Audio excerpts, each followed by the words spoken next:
invocando a proteção de Deus e, na forma regimental, declaro aberta a presente sessão. Discussão e aprovação data da sessão anterior. Tem discussão? Se algum destaque?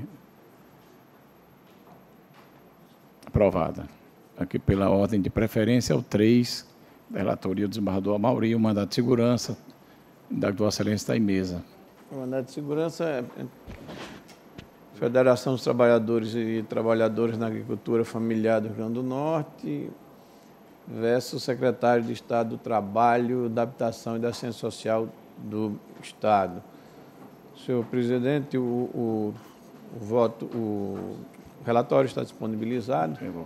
Indago de Sua Excelência, o advogado se dispensa a leitura do relatório. Então, Vossa Excelência dispõe de até 15 minutos na forma regimental. Está com a palavra. Primeiramente, eu quero agradecer a Deus por estar aqui presente hoje. Quero saudar o presidente, doutor João Rebouça, saudar o ilustre relator, doutor Amauri, ao qual saúdo os demais aqui presentes. Quero cumprimentar os colegas advogados que aqui se encontram, aos acadêmicos de Direito, ao Ministério Público e a todos que aqui hoje estão presentes. Quero agradecer aos senhores por me disponibilizar este tempo para aqui estar presente. Primeiramente, antes de iniciar a defesa, a sustentação, quero colocar que, antes de ser advogado, eu também sou agricultor familiar e hoje me sinto aqui muito honrado em estar defendendo os direitos dos trabalhadores e trabalhadoras rurais da agricultura familiar. Sou filho de agricultor, estou aqui para defender um projeto que entendo de extrema importância para todo o semiárido brasileiro. A demanda se trata de violação ao direito dos trabalhadores e trabalhadoras do território agreste litoral sul, que está dentro do semiárido brasileiro. Excelentíssimos, o Estado do Rio Grande do Norte, no ano de 2014, viabilizou para todo o Estado, por meio do Ministério do Desenvolvimento Social, Governo Federal, um projeto para a construção de tecnologias de convivência com o semiárido. E que projeto é esse? É um projeto que tinha como objetivo construir cisternas de placas pré-moldadas para guardar água de chuva no quintal das famílias do território, do semiárido. Ocorre que, no ano de 2014, quando o Estado lançou esse edital, lançou para todo o Estado do Rio Grande do Norte. Em todo o Estado do Rio Grande do Norte, o projeto foi concluído até 2017, com exceção de uma região, que foi a região do território agreste litoral sul. E por que não foi construída? Por que não foi concluída? Não foi concluída porque houve vícios apontados pelo próprio Ministério do Desenvolvimento Social, envolvendo contratante e contratada. Nada relacionava-se a problema envolvendo as famílias beneficiadas. Ocorre que, excelentíssimo, antes do projeto, antes do Estado interromper a contratação, paralisar a execução do projeto, a instituição contratada, o Instituto Munan, não só tinha gerado expectativa de direito aos trabalhadores, como tinha garantido esse direito para os trabalhadores, porque ela fez todo um processo social. Ela mobilizou as famílias foram mobilizadas em suas casas, para se deslocar da zona rural até a zona urbana, para fazer cadastros, para escutar falar sobre o projeto, a qual o próprio governo teve presente, por meio da sua secretaria, setas, falando da importância do projeto social. Em seguida, houve o processo de capacitação e gerenciamento de recursos hídricos. É um curso, não é uma reunião, é um curso de 2 dias. Por 2 dias, essas famílias ficaram presas em um local, entendendo sobre o projeto, cisternas, entendendo sobre o processo de convivência com o semiárido, por 2 dias. Mas parou por aí? Não parou por aí, não. Em seguida, o Estado, junto com o Instituto Munan, foi à Casa das Famílias. E lá marcou as cisternas, marcou o buraco das cisternas. Existe-se aqui que tem algumas famílias que cavou o buraco. Ocorre que, até 2018, dezembro de 2018, as famílias angustiadas esperando as cisternas chegar, porque o Estado mandava um alô, vai chegar, vai ser liberado, o problema aconteceu, mas a cisterna vai chegar. As cisternas não chegaram até as casas dessas famílias. o Estado em 2018, ainda em dezembro, ainda no período eleitoral, alguns secretários andando pelo sertão, anunciando que iria resolver o problema da falta de água no sertão e colocar cisternas. Pegou esse recurso que era provindo de 2014 e transferiu essas cisternas para outra região, desconsiderando todo o processo de mobilização que tinha feito nessa região. Excelentíssimos, doutos julgadores, aqui eu quero reforçar para os senhores que esse projeto, o projeto Cisternas, o projeto 1 milhão de cisternas, tem como meta construir 1 milhão de cisternas na zona rural, beneficiar mais de 5 mil pessoas. Esse projeto já executou, na sua totalidade, já 600 mil. Esse projeto, ele é definido, o Estado vem apresentar, né, que o Estado, quem definiu os critérios, o Estado tem a discricionalidade de mudar a cisterna para onde quiser, com base em dados do próprio Estado. Não. Quem define o projeto cisterna, para onde as cisternas vão, essa definição são baseadas em fatores técnicos, critérios rigorosos, que definem a família por base socioeconômica, através do CAD único, que é um cadastro do próprio governo federal, do Ministério do Desenvolvimento Social. Quem é que pode entrar nesse projeto? Famílias de baixa renda, famílias carentes, que vivem em estado de miserabilidade social. Prioridade para mães de famílias solteiras, que têm crianças menores em casa, que têm pessoas deficientes. Esses critérios não foi o Estado que criou, não. Esses critérios foi criado lá em 2001, quando a gente pensava o projeto. Mas, Fábio, como é que se define a região para onde vai? É toda a região semiárida, não tem discriminação. São os 9 estados do Nordeste, mais parte de Minas Gerais e Espírito Santo. Mas o estado do Rio Grande do Norte, existe região mais semiárida do que outra? No estado do Rio Grande do Norte, existem 147 cidades que estão qualificadas como dentro da região semiárida. O estado do Rio Grande do Norte e de outros jogadores, mais de 90% é semiárido. Não se justifica a forma que o Estado fez, penalizando essas famílias, mudando a cisterna de uma região ao qual as famílias são tão necessitadas como a outra para onde mudou, lá para a região oeste do Estado. Eu não quero aqui dizer que a região do oeste do Estado não precisa, sim, mas no edital de 2014, eu vou novamente bater, esse edital foi para todo o Estado, e a região oeste estava dentro desse edital. A região oeste foi contemplada, foi executada, porque a entidade que assinou o contrato com o Estado lá executou. A instituição sem fins lucrativos que assumiu a demanda naquela região, concluiu as cisternas até 2017. Ocorre que a MUNAN não construiu, porque o Estado entendeu, o Ministério do Desenvolvimento Social, que a instituição não tinha capacidade. A instituição não foi as famílias de receber o projeto. As famílias estariam sim enquadradas, as famílias sim estariam sim dentro dos critérios, porque os critérios foram fiscalizados pelo próprio Estado. Registra-se aqui que no processo de mobilização e capacitação o Estado estava presente. O Estado estava com as famílias, divulgando inclusive o próprio governo, a ação do próprio governo. Então, note, outros jogadores, que as famílias aqui sofrem 2 vezes. As famílias sofrem com a paralisação do projeto, que ficou esperando 2014, vendo todo o Estado construir as cisternas, todo o Estado construindo, mas essa região, essas famílias que estariam esperando, com certificados na mão, não chegou a essas cisternas. 2018, vem o Estado e diz assim, ó, vocês não estão mais não dentro do critério, mais não, viu? O problema lá com a MUNAN também, se estenda a vocês também. E aí retira as famílias desse projeto. Vocês imaginam a angústia dessas famílias. Quero aqui dizer para os outros jogadores que existe um clamor social na região agreste. Inclusive, eu estive aqui, convidei para uma demanda pública, uma audiência pública realizada lá no município de Nova Cruz, ao qual teve presente mais de 400 trabalhadores rurais, puxada, inclusive, convidada a OAB, ao qual sou presidente da Comissão de Direitos Humanos, lá na subseção de Goianinha. Por isso também que me traz essa vontade de buscar garantir esses direitos dos trabalhadores que estão sendo violados 2 vezes. Então, só resta aqui esse humilde causuísta que aqui está presente, em nome dos trabalhadores, porque se sente também trabalhador rural, que entrou num curso de direito para defender os trabalhadores rurais, como pauta principal na minha vida diária, de estar aqui para os senhores, pedir para que seja julgado com toda a atenção merecida levando em consideração todos os fatos que os trabalhadores vêm sofrendo até hoje.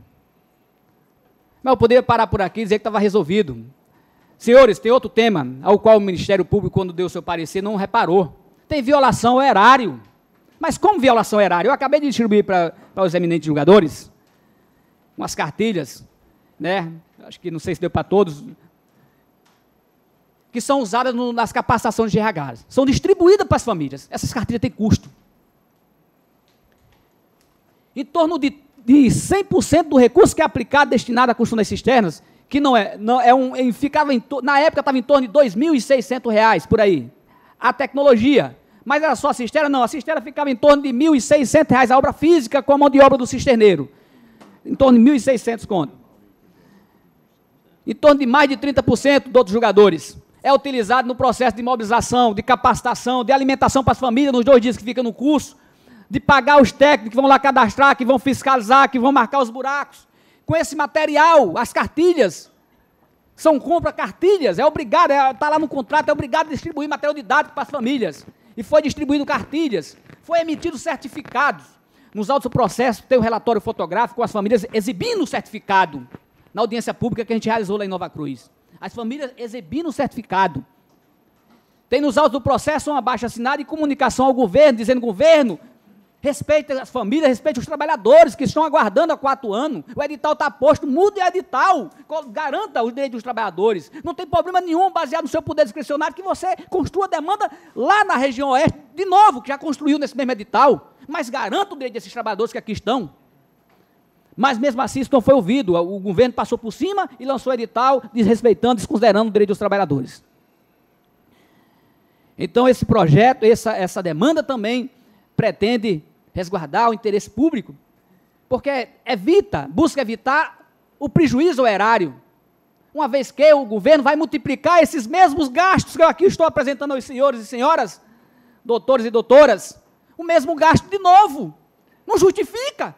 Como é que você tem aqui famílias capacitadas, cadastradas, mobilizadas, até buracos cavados, com certificado do curso na mão, 2 dias, carga horária de 16 horas.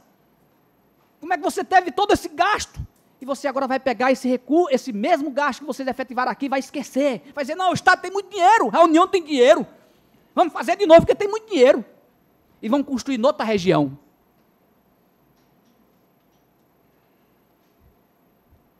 Isso deve ser levado em consideração. O Estado quer construir cisternas para outras famílias, construa.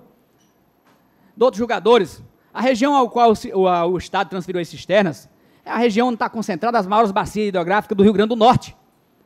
É onde está concentrada a barragem de Armando Ribeiro, lá em Açu, a barragem de Santa Cruz, lá em Apudi, a barragem de Umari, lá em Upanema. A região de cá é uma região que, de fato, foi alegado pelo próprio governo, em relatórios apresentados pelo governo, para justificar a transferência e a violação do direito dos trabalhadores.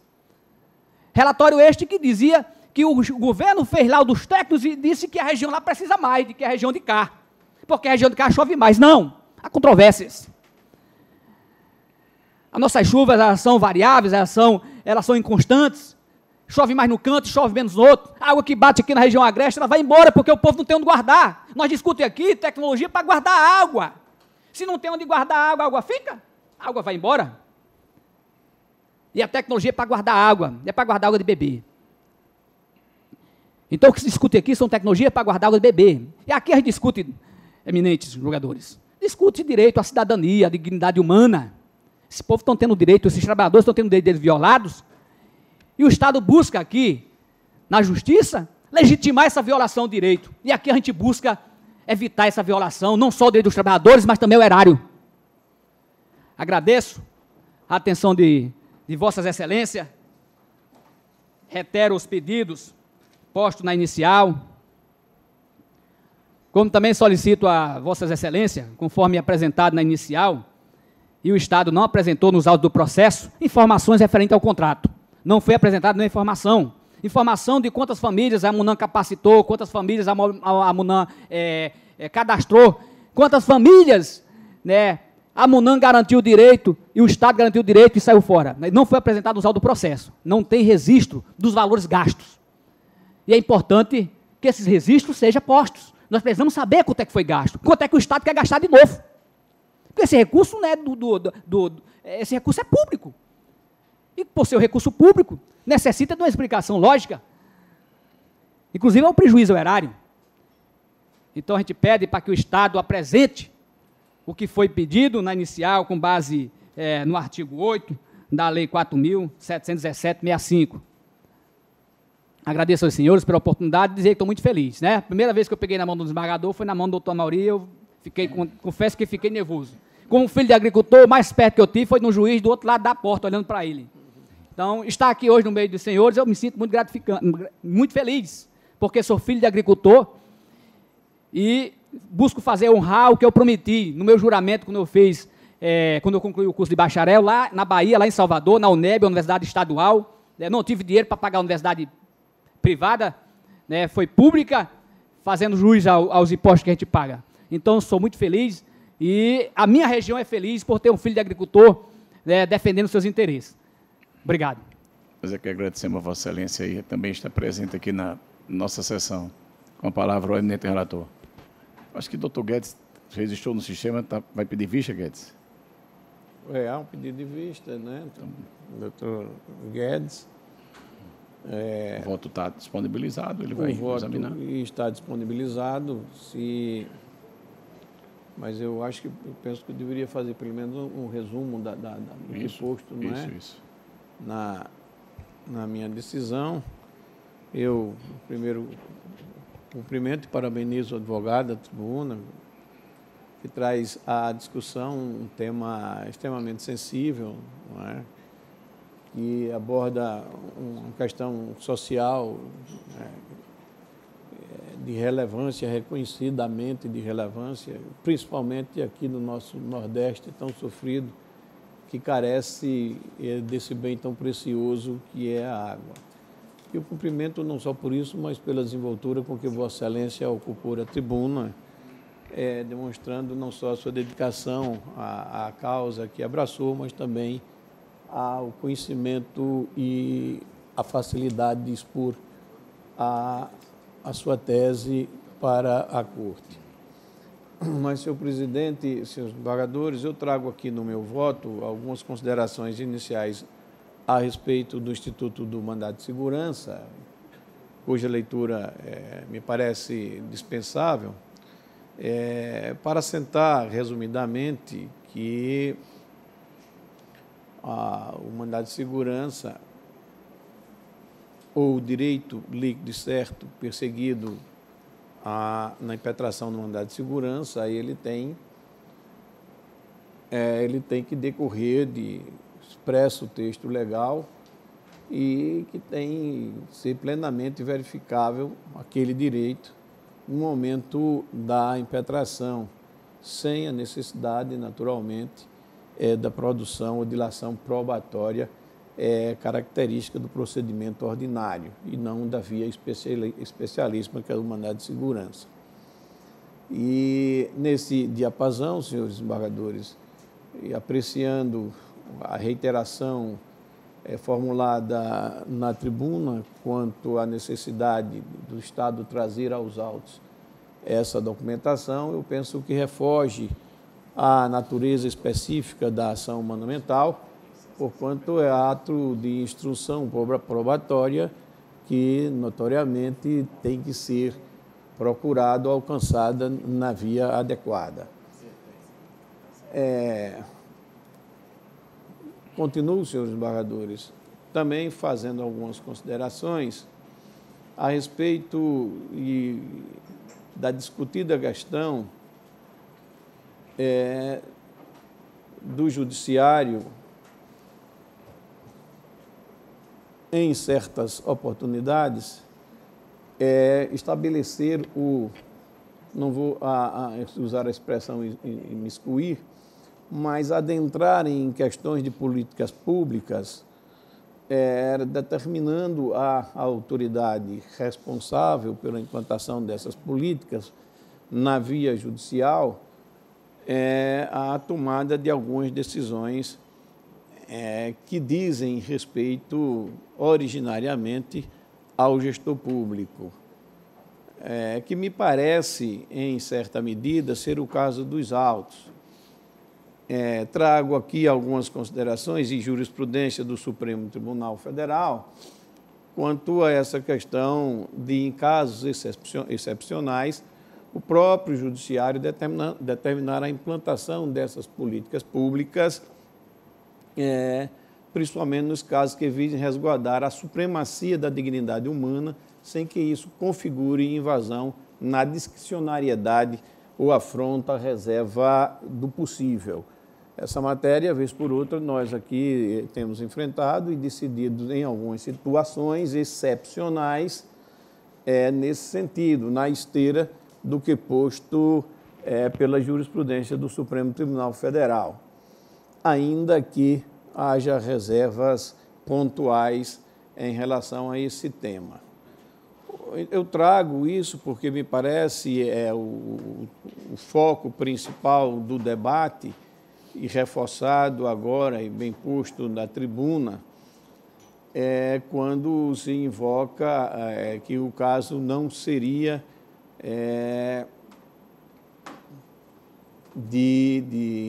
embora em certa medida discricionário, mas seria a hipótese do judiciário intervir para determinar essa implantação de políticas dessa natureza. No caso concreto, porém, senhores desembargadores, eu digo que, como ressai da narrativa fática, e agora eu vou me prender um pouco à leitura do texto, lançada na exordial, não se discute a omissão do gestor estatal na implementação de política pública definida na Constituição, mas sim o critério de escolha quanto às famílias que seriam beneficiadas com o programa de distribuição de cisternas, objeto da chamada pública número 01/2018. Logo, digo eu, a meu aviso, inexiste o direito líquido e certo alegado pela parte impetrante, pois se está diante de conduta atribuída à autoridade tida como coatora, que afeta a definição ou escolha de critérios de conveniência e de oportunidade atribuídos ao gestor estadual, devendo ser resguardada a sua esfera de discricionariedade administrativa no tocante às comunidades e famílias a serem atingidas, motivo pelo qual não merece prosperar a pretensão autoral. Esse é o resumo do que posto no meu voto, para não me alongar, até mesmo porque o doutor Guedes pediu vista, e eu trago apenas para a reflexão essa questão e digo, como um efeito, é sabido que, quanto aos atos administrativos, a lei estrita não alcança todas as possibilidades em que devem ser vinculados, como ocorre no caso presente, pelo que cabe ao administrador agir com discricionariedade, fazendo uso de seu atributo, de seu arbítrio, com vistas à integração de todo o mecanismo político, não se verificando na espécie a ilegalidade apontada. Portanto, senhores desembargadores, senhor presidente, eu estou concluindo o meu voto pela denegação, concorde o parecer da 6ª Procuradoria de Justiça. É o meu voto, trouxe apenas para a ciência do advogado, naturalmente, em respeito à natureza pública das decisões judiciais, e a satisfação das partes, ainda que após o pedido de vista do doutor Guedes. Isso. É o voto, senhor presidente. Então, após o voto do relator, pediu vista antecipada do processo o doutor Roberto Guedes, com vista para dar uma examinada. Dando continuidade, tem outro pedido de preferência, agora é o 29, uma ação penal originária, autor Ministério Público do Estado do Rio Grande do Norte, ré Oriana Rodrigues, advogado doutor Caio Vitor Ribeiro Barbosa e o relator desembargador Glauber Rigo. O desembargador Glauber está em mesa? Está em mesa, senhor presidente. O relatório já disponibilizado. Doutor Caio, o relatório está disponibilizado. Vossa Excelência dispensa a leitura do relatório. Dispensa, Excelência. Então, Vossa Excelência dispõe de até 15 minutos na forma regimental. Está com a palavra. Excelentíssimo senhor desembargador presidente, excelentíssimo senhor desembargador relator, ilustre representante do Ministério Público, servidores, colegas advogados, demais presentes. primeiro iniciar saudando Vossas Excelências, desejando um ano jurisdicional profícuo para a Corte e desejando que tenham excelentes trabalhos ao longo desse ano. Excelências, essa causa diz respeito a uma acusação de prevaricação contra a prefeita de Paraná, do município de Paraná, que fica no Alto Oeste aqui do Rio Grande do Norte. Semelhante ao colega que me antecedeu na tribuna, vamos falar sobre água, e a gente sabe a importância que esse recurso de fato tem no nosso estado, um estado recorrentemente ainda com grandes problemas pela seca, e de fato, se a narrativa presente na denúncia fosse verdadeiramente um fato ocorrido no ano de 2016, no município de Paraná, seria uma situação realmente chocante, para não dizer extremamente autoritária por parte da gestora pública municipal. Mas a verdade, Excelências, e por isso, inclusive, que a ré não aceitou a proposta de transação penal, porque entende, com todas as vênias e respeito, obviamente, ao trabalho sempre dedicado e sério do Ministério Público, que essa acusação é deveras injusta e que ela não merece ser sequer processada. Tem um ponto que eu vou falar ao final, iria falar ao final, mas é até importante já destacar desde o início, até em virtude da racionalidade que se pretende, não só os advogados, mas os magistrados também, num processo jurisdicional, é que a sanção máxima aplicada ao crime de prevaricação é de 1 ano. E os fatos que nós estamos analisando aqui dizem respeito a fatos relativos a 4 de outubro de 2016. Ou seja, mais de 3 anos já. De fato, não se encontra ainda prescrita a pretensão nesta fase processual, mas eu queria registrar um ponto que eu iria dizer ao final, mas já registrar de pronto, que a senhora Oriana não responde nenhuma outra ação penal, exerce já seu 2º mandato, não tem, até onde nós temos conhecimento, nenhum inquérito tramitando contra ela, de modo que, além da questão de ser uma pretensão ao nosso sentir, ao sentir da ré, injusta, que, na prática, possivelmente, vai gerar ao seu provável insucesso. Mas o fato, Excelências, é que, em 4 de outubro de 2016, eleitores do candidato adversário à senhora Oriana, no município de Paraná, foram ao Ministério Público dizer que a prefeitura estava distribuindo água de forma a privilegiar quem teria votado na senhora Oriana e desprivilegiar quem teria votado no adversário. Essa acusação não procede, mas, obviamente, isso é matéria de mérito, só que também não há razões para processar essa ação. Primeiro, porque não há justa causa. Todos os testemunhos que foram colhidos, eles foram muito marcados por essa questão da paixão política. É certo que o Ministério Público teve a diligência de colher novos depoimentos no ano de 2019, mas essa ligação política dos eleitores, principalmente no interior do nosso estado, com seus correligionários, ela não se diminui com o passar do tempo. Nós sabemos como são calorosas essas paixões políticas. Eu estava assistindo ontem, desembargador Conélio, Vossa Excelência votando no caso em relação a Guamaré, e tem, querendo ou não, uma relação, o voto de Vossa Excelência tem até uma relação com isso, porque o que Vossa Excelência disse ontem na Corte Eleitoral diz muito disso aqui também. Porque, de fato, surgem muitas denúncias que não são procedentes em virtude justamente desse calor político. E mais nesse caso, a se atribuir ao chefe do executivo toda a responsabilidade por todos os atos que são praticados pela administração pública. Porque nesse fato específico, Excelência, que está sob julgamento, um motorista da prefeitura foi abastecer uma casa na localidade do sítio Martins, em Paraná, no município de Paraná. Quando ele estava abastecendo, por coincidência, era a primeira casa que ele estava abastecendo, o imóvel, e na casa tinha uma foto, um adesivo de campanha ainda da prefeita reeleita Oriana. E os cidadãos disseram, olha, está privilegiando os eleitores de Oriana. E começaram a filmar e interpelar um motorista que estava fazendo o abastecimento de água. Dizendo, olha, você está privilegiando quem é o eleitor de Oriana.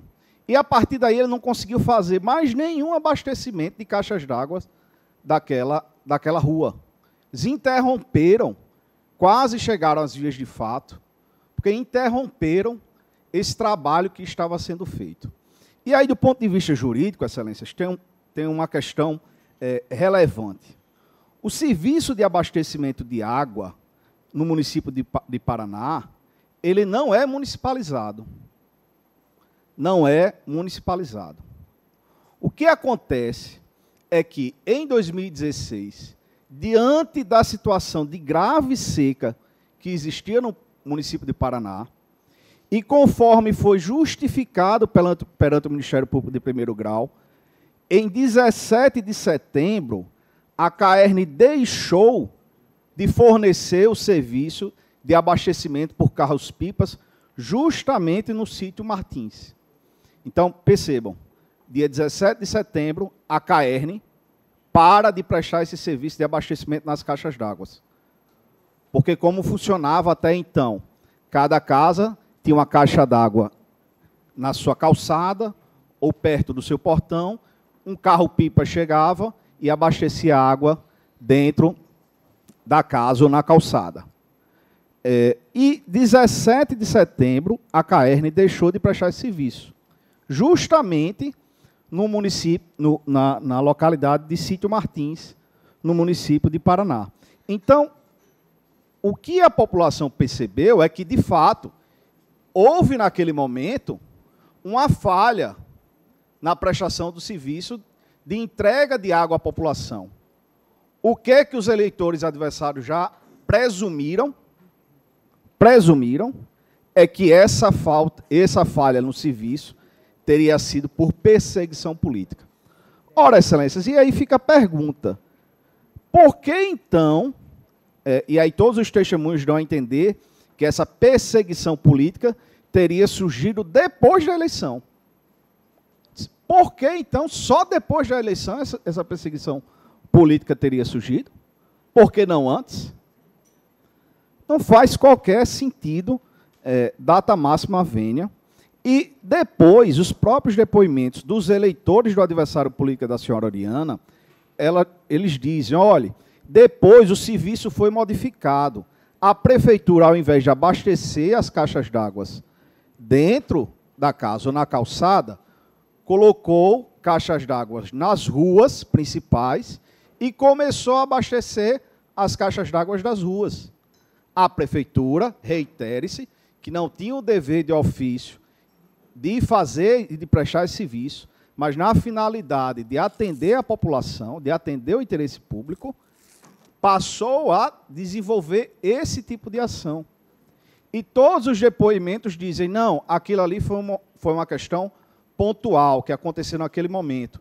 Depois, a prefeitura começou a colocar água por meio de uma bomba diretamente para as caixas d'água que ficam nas vias principais. Então, Excelências, tudo isso, o motorista que foi lá, quem estava abastecendo, apresenta a declaração dizendo, olha, a prefeita não me deu nenhuma ordem, não me orientou a fazer abastecimento privilegiando os eleitores dela, tem documento disso, não houve oitiva desse servidor público municipal, a representação inicial da população era contra ele também, mas ele não foi denunciado, nem foi ouvido na fase inquisitorial. Então, tudo isso demonstra, excelências, primeiro, que efetivamente não há justa causa. Quando a gente vai analisar os depoimentos que foram colhidos, inclusive durante esse ano de 2019, é muito claro que as testemunhas elas vão falar que era uma polêmica, começou uma polêmica, isso começou em setembro de 2017, ou seja, coincidente com a questão da falha do serviço da CAERN. E depois ela disse, não, mas depois foi regularizado quando a prefeitura fez esse trabalho de colocar as caixas d'água nas ruas principais. Então, excelências, inclusive, e aí é bom registrar também, esse mesmo fato gerou uma ação eleitoral, porque, no nosso entender, era isso, de fato, que os adversários políticos da senhora Oriana desejavam, efetivamente, e essa ação eleitoral sequer teve o seu mérito julgado. Ela foi extinta, excelência. Doutor Judito, foi extinta a ação eleitoral. E aí, nós estamos a discutir essa ação penal, que, obviamente, nós entendemos toda a jurisprudência, o entendimento, que nessa fase prevalece o indúbio pro societate, porém, há situações, e no nosso entender, esse é um dos casos, em que não se justifica a mobilização do aparato estatal para promover uma persecução penal, continuar uma persecução penal claramente infrutífera, data máxima vena, mas claramente infrutífera, e registre-se, sem nenhuma contribuição da defesa da senhora Oriana, que inclusive apresentou sua defesa antes mesmo da citação, que não promoveu nenhuma diligência durante a investigação, pelo contrário, respondeu tempestivamente todas as manifestações,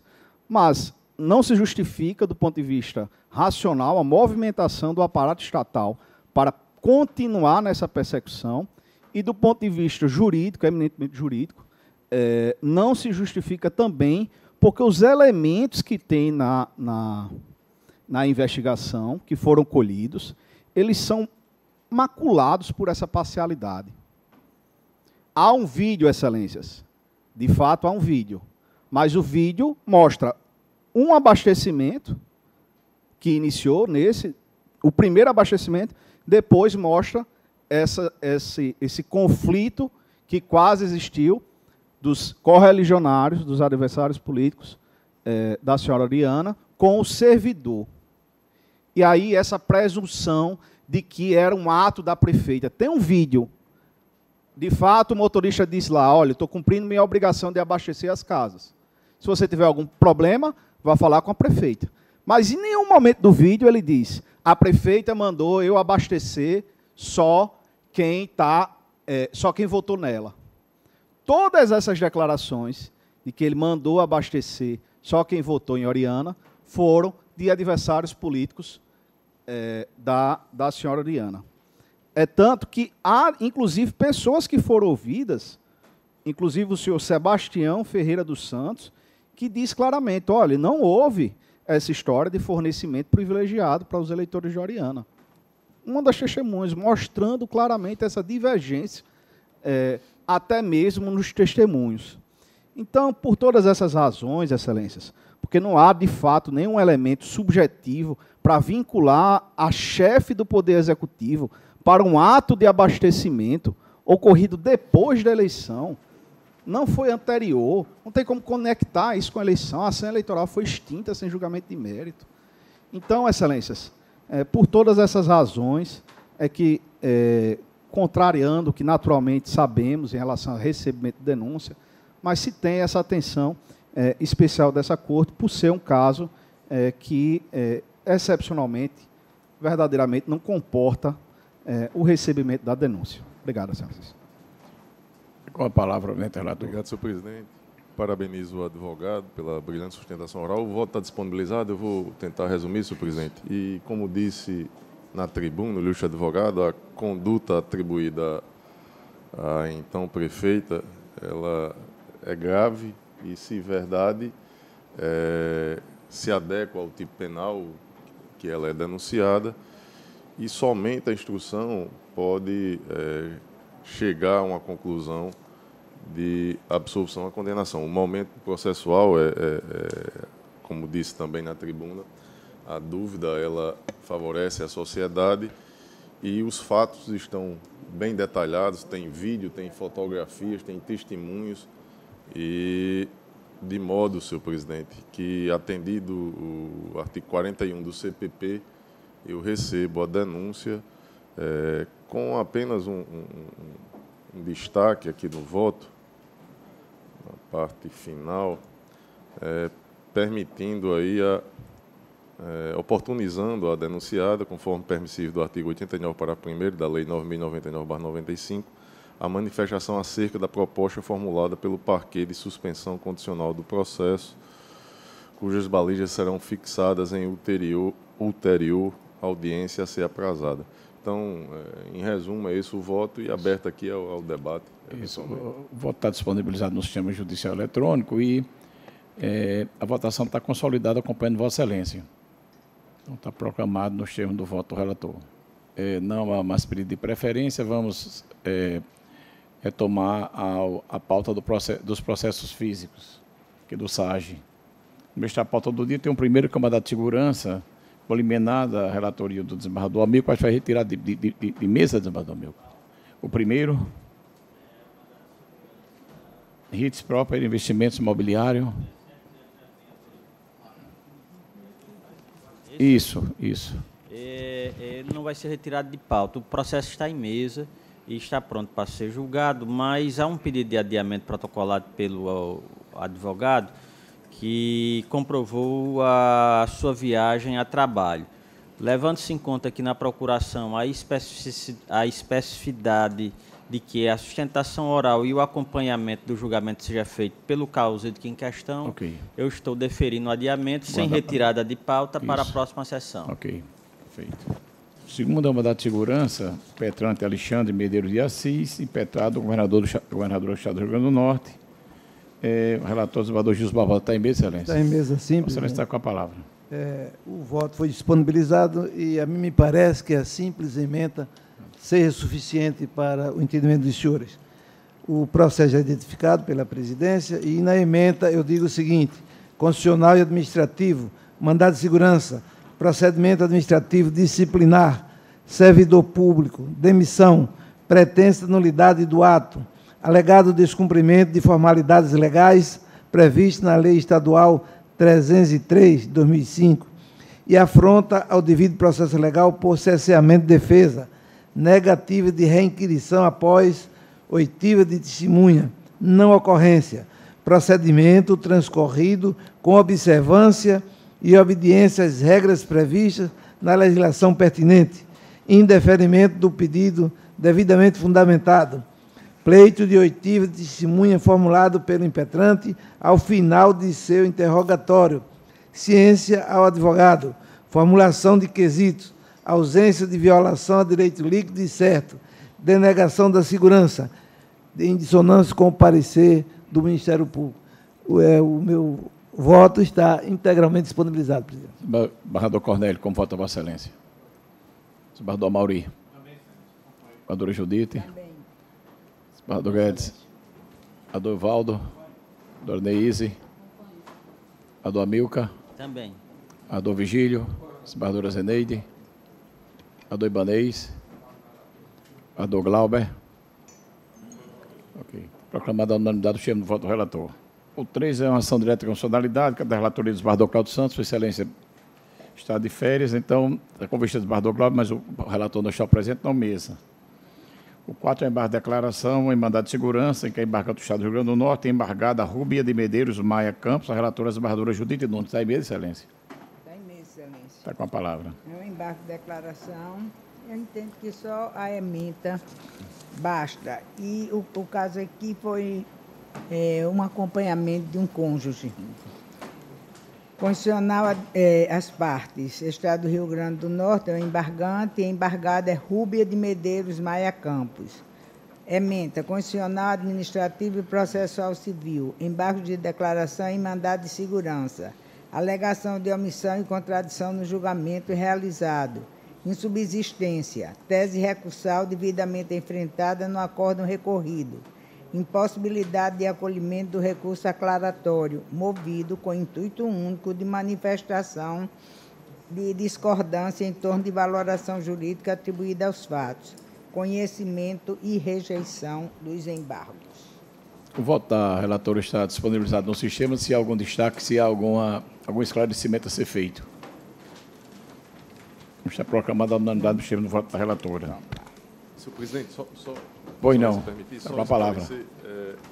O terceiro na pauta anterior, que é a de Vossa Excelência já destacou a ausência do relator e tem sido uma cobrança constante, tanto dos procuradores do município, como também da Vossa Excelência tem trazido, está sempre em mesa, né? Exatamente. O voto está pronto em gabinete, mas Isso. aguardando a presença do relator. Muito então, logo oportuno ele registro. retorne, será Isso, julgado. muito bom, ok. Obrigado.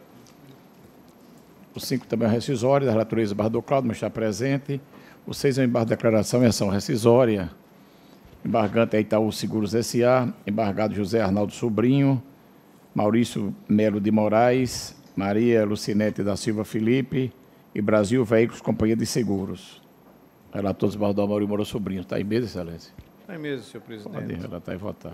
Está disponibilizado o meu voto. E aqui eu estou acolhendo parcialmente os embargos decorre de ação rescisória, julgada procedente nesta corte, onde se discutia a questão de indenização decorrente de acidente de veículo. E no caso procedente rescisória, houve realmente a omissão quanto à questão dos honorários. Não foi exatamente omissão, mas há necessidade de se esclarecer essa obscuridade. Portanto, eu estou aqui acolhendo parcialmente os embargos para esclarecer que a condenação em honorários sucumbenciais fixadas no acordo hora embargado se dará apenas em face do réu que teve contra si reconhecida a culpa exclusiva pelo sinistro, discutido no presente feito. É só para esclarecer esse aspecto, senhor presidente, e é como estou votando, acolhendo parcialmente os embargos. O voto está também disponibilizado a precedentes da Corte sobre a matéria. Eu indago se há algum esclarecimento, alguma dúvida, algum destaque. Está proclamada a unanimidade do chefe do voto do relator. O 7, o 8 e o 9 são da relatoria do Bardo Cláudio, não estão em mesa. Espera aí, está certo. O 10 é barra declaração e ação direta de constitucionalidade. Embargante é a Câmara Municipal de Natal. E embargado o prefeito do município de Natal. Relator Desbardou Vivaldo. Está em mesa? Pode, está com a palavra. A emenda, eu digo, processual civil, embargo de declaração e ação direta de inconstitucionalidade proposta pelo prefeito do município de Natal, lei promulgada número 416 de 2015, oriundo da Câmara Municipal, que dispõe sobre a obrigatoriedade das escolas e creches da rede municipal a fornecer a merenda diferenciada para estudantes intolerantes à lactose e dar outras providências. Procedência da ação e resignação da Câmara Municipal, alegação de omissões no julgado, inocorrência, pontos necessários à solução da lide, devidamente analisados no acordo embargado, tentativa de rediscussão das questões já decididas, meio inapropriado, propósito de pré-questionamento, impossibilidade e ausente qualquer das hipóteses do artigo 1022 do Código de Processo Civil 2015, precedentes jurisprudenciais desta Igreja Corte, embargo de declaração conhecidos e rejeitados. O voto do relator está disponibilizado, também a precedente, se há algum destaque sobre o voto de Sua Excelência. Não há nenhum destaque, nem esclarecimento, está proclamada a unanimidade do chefe do voto do relator. O 11º e último aqui da pauta física, embargo de declaração e agravo interno e mandado de segurança, embargado do Estado do Rio Grande do Norte, embargado comercial ME Limitada Atacadão Vieira. Também em mesa. Eu digo na emenda processual civil, embargo de declaração em agravo interno e mandado de segurança, decisão monocrática que deferiu parcialmente o pleito liminar, determinando a reabilitação da empresa impetrante no regime especial de tributação aos contribuintes atacadistas, com efeitos a partir da impetração até o julgamento do mérito do mandamos e resignação do ente estatal, interposição de agravo interno, posteriormente desprovido. A ausência de fundamento novo a justificar a modificação do referido deciso. Empresa excluída do regime especial em razão da existência de débitos fiscais. Necessidade de observância dos princípios do contraditório da ampla defesa na via administrativa, ulterior oposição de embargo de declaração pelo ente estatal, alegação de omissões no julgado, inocorrência, pontos necessários à solução da lide devidamente analisados no acórdão embargado, tentativa de rediscussão de questão já decidida, meio inapropriado, propósito de pré-questionamento, impossibilidade, ausente qualquer das hipóteses do artigo 1022 do Código de Processo Civil 2015, precedentes jurisprudenciais desta Corte, embargo de declaração conhecidos e rejeitados. O voto do relator está disponibilizado. Se há algum destaque, algum esclarecimento, estamos todos de acordo. É proclamado o termo do voto do relator, unanimidade de votos. Então, está esgotada a pauta física. Vamos passar para a pauta do processo judicial eletrônico. Pelo sistema aqui, as votações estão consolidadas. Tem somente uma observação a ser feita, que é o 36, que é uma revisão criminal da relatoria do desembargador Vivaldo. É uma revisão criminal que tem um agravo interno e que dá um pedido de preferência, inclusive com manifestação de possibilidade de sustentação, mas em agravo interno, o nosso regimento é em vedação expressa. Estão fazendo esse registro para os advogados saberem. Mas a preferência vai estar registrada no sistema. Aqui está consolidado a votação do 36, que é nesse agravo interno, a unanimidade pelo desprovimento.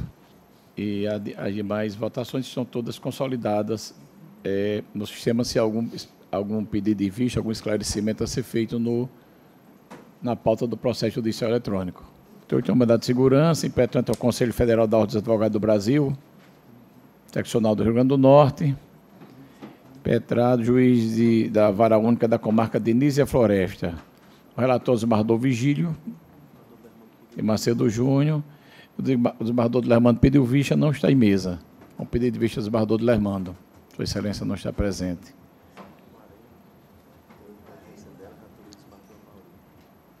Quarenta embargos infringentes de nulidade. O relator desembargador Amaury Moura Sobrinho. O 39 está com vista da desembargadora Zeneide, não é isso? Está consolidada a votação já, por maioria. Rejeição da preliminar levantada pelo desembargador Ibanez, a divergência de Ibanez, desembargador Glauber, desembargador Vigílio, e a unanimidade da procedência do pedido, pelo registro aqui.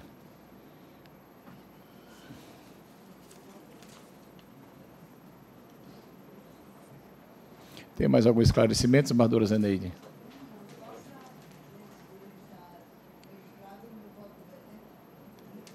Isso. No 40 também, não é isso?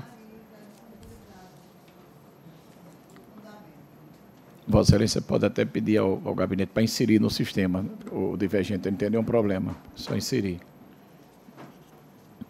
Presidente, mas está feito o registro. Só fazer o esclarecimento. Está inserido, doutora Zeneide, já está no sistema. Sim, tá, sim. Eu pedi para A inserir. Pois não, obrigado. Senhor presidente, só para esclarecer, o 40, na relatoria do desembargador Amaury, isso, que eu estou acompanhando, é uma questão da Câmara Criminal que o desembargador Saraiva ele tem decidido monocraticamente e aí, em determinado... No caso concreto aqui, ele restou vencido, mas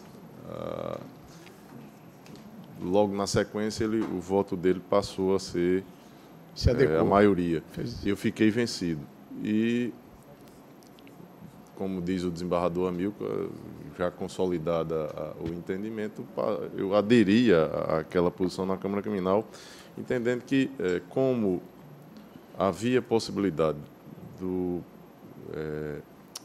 da interposição do agravo, da decisão ser levada ao colegiado, não haveria prejuízo.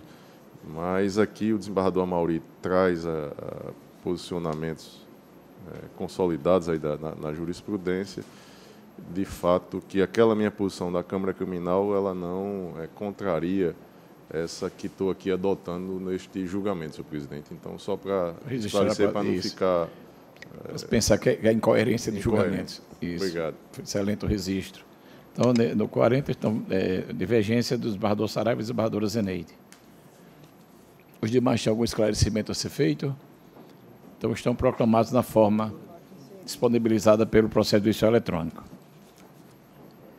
Algum processo em mesa que depende de pauta? Então, não havendo mais nada a tratar, declaro encerrada a presente sessão.